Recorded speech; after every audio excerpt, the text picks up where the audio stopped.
नमस्कार साथियों, मैं भी कुमार आप सभी का स्वागत करता हूं अपने यूट्यूब चैनल यूपीडिया अलर्ट पाठशाला में। तो आज हम लोग लेकर आए आप सभी के सामने राजन सीरीज के तृतीय प्रश्न पत्र विज्ञान की अतुल्य क्वेश्चंस को देखेंगे। तो इससे कि पहले हमारे 3 क्लासेज हो चुकी हैं। यदि आप उन सभी क्लासेस को देखना चाहते हैं तो हमारे प्लेलिस्ट में जाकर चेकआउट कर सकते हैं। और आज का हमारा क्वेश्चन नंबर है क्वेश्चन नंबर 27। भूमिगत तने के रूपांतरण में अदरक के रूपांतरण का नाम लिखिए। तो इसका जो आंसर हो जाएगा वो हो जाएगा अदरक के तने के रूपांतरण को प्रकंद कहते हैं। ठीक है, क्या कहते हैं? अदरक के तने के रूपांतरण भाग को क्या कहते हैं? प्रकंद बोलते हैं। ठीक है, अगला क्वेश्चन हमारा गति के द्वितीय नियम को परिभाषित कीजिए। तो गति का द्वितीय नियम क्या है? गति के नियम किसने दिए थे? न्यूटन ने दिए थे। इन्होंने 3 नियम दिए थे, प्रथम नियम, द्वितीय नियम और तृतीय नियम। तृतीय नियम को हम तत्परता का नियम भी बोलते हैं या फिर क्रिया प्रतिक्रिया का नियम भी बोलते हैं। ठीक है, लेकिन अब बात करेंगे द्वितीय नियम की। आइए देखते हैं द्वितीय नियम क्या है। किसी वस्तु पर बाह्य बल, बाहर से लगाया गया बल F, उस वस्तु के द्रव्यमान m तथा उस वस्तु के बल की दिशा में उत्पन्न त्वरण 1 के गुणनफल के बराबर होता है। यानी क्या बताया? किसी वस्तु पर बाहर से लगाया गया बल F, उस वस्तु के द्रव्यमान m तथा उस वस्तु के बल की दिशा में उत्पन्न त्वरण a के गुणनफल के बराबर होता है। अर्थात F बराबर ma होता है, जहां हमारा F बल हो जाएगा, m द्रव्यमान हो जाएगा और ये त्वरण हो जाएगा। ठीक है, अगला क्वेश्चन हमारा क्वेश्चन नंबर 29 है। पारदर्शी तथा अपारदर्शी को स्पष्ट कीजिए। तो पारदर्शी क्या होते हैं? पारदर्शी वे पदार्थ होते हैं जिनके आर पार हम देख सकते हैं, जिनमें पारदर्शिता का गुण होता है। ठीक है, यानी जिनके हम आर पार देख सकते हैं।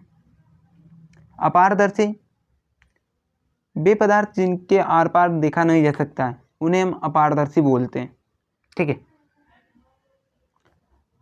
अगले क्वेश्चन को देखेंगे। क्वेश्चन नंबर 30 हमारा डॉक्टरी थर्मामीटर में हम मानव शरीर के सेल्सियस डिग्री सेंटीग्रेड में किस सीमा के अंतर्गत ताप माप सकते हैं?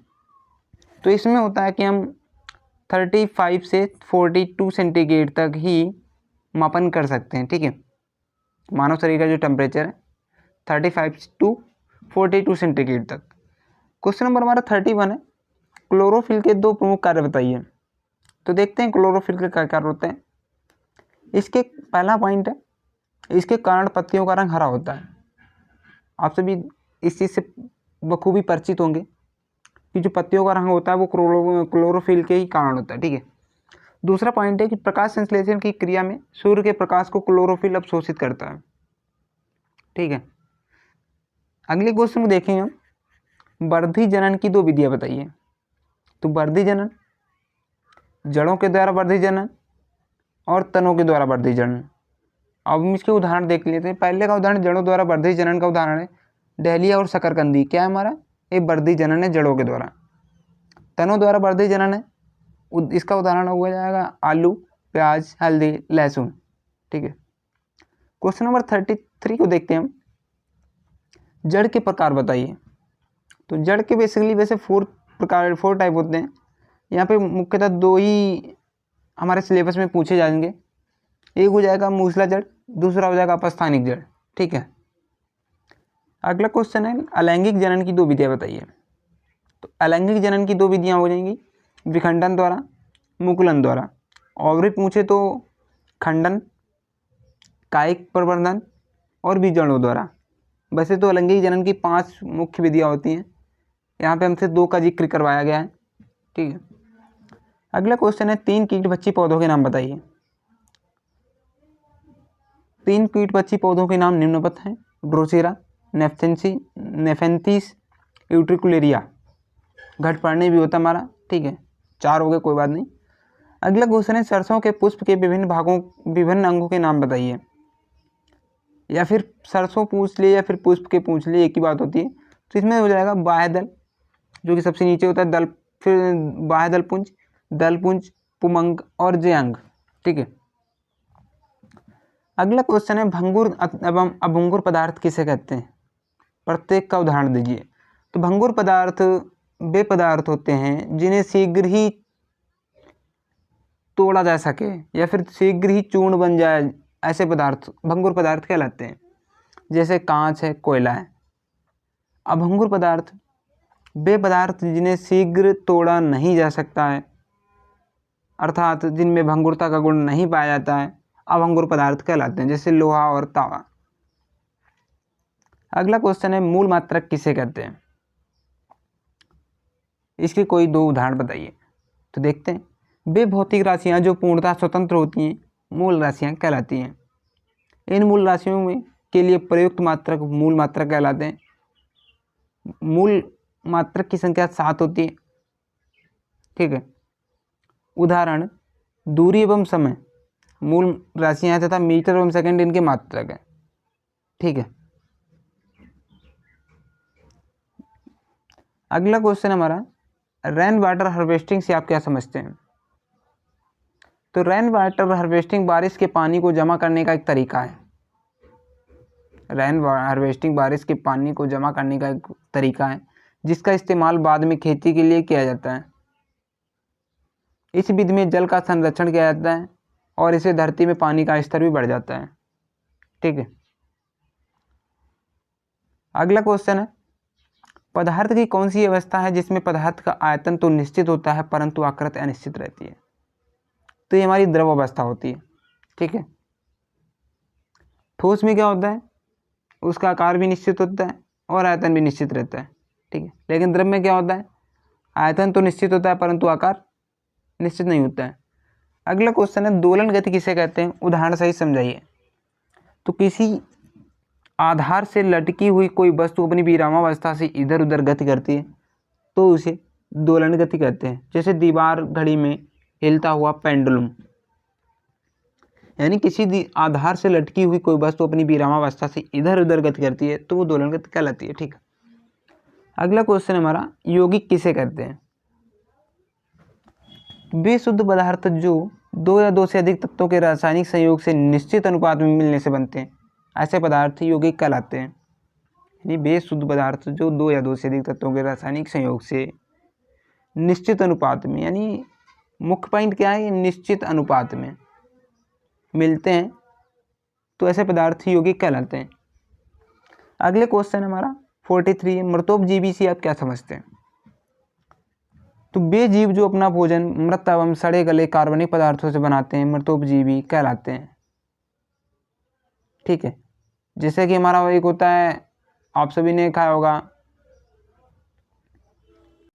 मशरूम, ये हमारा क्या है? मृतोपजीवी है। सड़े गले कार्बनिक पदार्थों से अपना भोजन प्राप्त करता है। ठीक है। अगला क्वेश्चन है जब कोई वस्तु अपनी माध्य स्थिति के दोनों ओर गति करती है तो उस गति को क्या कहते हैं? अभी हमने ऊपर के क्वेश्चन में जिक्र किया है, जब कोई वस्तु विरामावस्था में लटकी हुई है किसी आधार से और अपनी इधर उधर गति करती है तो वो दोलन गति कहलाती है। अगला क्वेश्चन है क्वेश्चन नंबर 45 हमारा तलछटीकरण की प्रक्रिया समझाइए। तो द्रव में अम्लीय ठोसों के मिश्रण से हल्के तथा भारी अवयवों को निथारना ही तलछटीकरण कहलाता है। यानी द्रव में अम्लीय ठोसों के मिश्रण से हल्के तथा भारी अवयवों को निथारना ही तलछटीकरण कहलाता है। अगला क्वेश्चन है घूमते हुए लट्टू में किस प्रकार की गति होती है? तो घूमते हुए लट्टू में घूर्णन गति होती है। अगला क्वेश्चन है हमारे शरीर में कितनी ज्ञानेंद्रियां पाई जाती हैं? तो हमारे शरीर में 5 ज्ञानेंद्रियां पाई जाती हैं। आँख, नाक, कान, जीभ तथा त्वचा। ठीक है। क्वेश्चन नंबर 48 सजीव एवं निर्जीव के बीच की कड़ी किसे कहते हैं? बेहद इंपॉर्टेंट क्वेश्चन हमारा। इसको हम बोलते हैं वायरस या फिर विषाणु। सजीव एवं निर्जीव के बीच की कड़ी को क्या बोलते हैं? वायरस या फिर विषाणु। पुष्प के नर अंग का नाम लिखिए। तो पुष्प का नर अंग क्या होता है? पुंकेसर होता है। ठीक है। अगला क्वेश्चन है ठोस पदार्थों की आकृति एवं आयतन कैसे होते हैं? तो ठोस पदार्थों के हमने ऊपर भी जिक्र किया था। ठोस पदार्थ के जो आकृति एवं आयतन जो होता है निश्चित होता है। पत्तियों का रंग हरा क्यों होता है? पत्तियों का रंग हमारा पर्णहरित यानी क्लोरोफिल के कारण होता है, जिससे कि वो प्रकाश संश्लेषण की प्रक्रिया को पूर्ण करते हैं। प्रकाश संश्लेषण के प्रमुख उत्पाद कौन कौन से? ग्लूकोज, स्टार्च और ऑक्सीजन दोनों ही है। पौधों के कितने भाग होते हैं उनके नाम बताइए? तो पौधे के 5 भाग होते हैं, जड़, तना, पत्ती, फूल और फल। क्वेश्चन नंबर 54 है, परागकण में गुणसूत्रों की संख्या कितनी होती है? परागकण में गुणसूत्रों की संख्या कितनी होती है? तो ड्रोसोफिला में 8 गुणसूत्र होते हैं, मक्का में 20 गुणसूत्र पाए जाते हैं, टमाटर में 24 तथा आलू में 48 गुणसूत्र पाए जाते हैं। कोशिका भित्ति किस में पाई जाती है? यह किस पदार्थ की बनी होती है? तो ये भी हमारा एक बेहद ही इंपॉर्टेंट क्वेश्चन हो जाएगा परीक्षा की दृष्टि से। कोशिका भित्ति हमारी पादप कोशिका में पाई जाती है। कोशिका भित्ति सेलुलोज से बनी होती है, ठीक है। क्वेश्चन नंबर हमारा 56 है, जंतु एवं पौधों में समानता बताइए। तो जंतुओं और पौधों में समानता, वृद्धि जंतुओं तथा पौधों में वृद्धि होती है, जाहिर सी बात है, कोई पौधा है तो वृद्धि तो होगी। समय के साथ साथ वे बढ़ते भी हैं। आकार, जंतुओं का आकार निश्चित अवस्था में फैलता है, जबकि पौधे का आकार विशाल रूप से ले लेता है। श्वसन क्रिया, पौधे श्वसन क्रिया के फलस्वरूप कार्बन डाइऑक्साइड ग्रहण करते हैं, ऑक्सीजन छोड़ते हैं, जबकि जीव जंतु ऑक्सीजन ग्रहण करते हैं और कार्बन डाइऑक्साइड छोड़ते हैं, ठीक है। अगला क्वेश्चन है, पुष्प क्या है? तो पुष्प पौधे का सबसे आकर्षित भाग होता है। पत्तियों के रूपांतरण को हम पुष्प बोलते हैं, पत्तियों के रूपांतरण को हम पुष्प बोलते हैं, और पौधे का ये सबसे आकर्षित भाग होता है। अगला क्वेश्चन है, खिड़कियों में किस प्रकार के कांच का प्रयोग किया जाता है? तो खिड़कियों में साधारण या मृदु कांच प्रयोग किया जाता है, ठीक है। अगला क्वेश्चन है 59 हमारा है, सजीव किसे बोलते हैं? Living beings.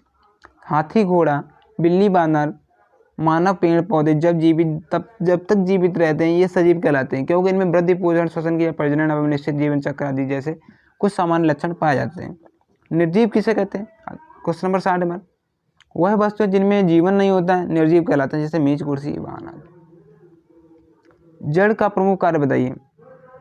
तो भूमि से जल तथा खनिज लवणों का अवशोषण करने का कार्य करती है, पौधे को भूमि में स्थिर रखती है, ठीक है।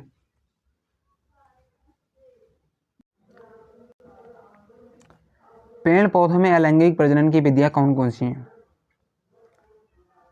तो इसमें 5 टाइप की हमारी विधियां होती हैं, मुकुलन, खंडन, बीजाणु द्वारा कायिक परिवर्तन और विखंडन, ठीक है। अगला क्वेश्चन है, वृत्तीय गति एवं घूर्णन गति का एक उदाहरण लिखिए। तो लट्टू का फिरना घूर्णन गति कहलाता है। सूर्य के चारों तरफ पृथ्वी का चक्कर लगाना ये वृत्तीय गति का उदाहरण है, ठीक है।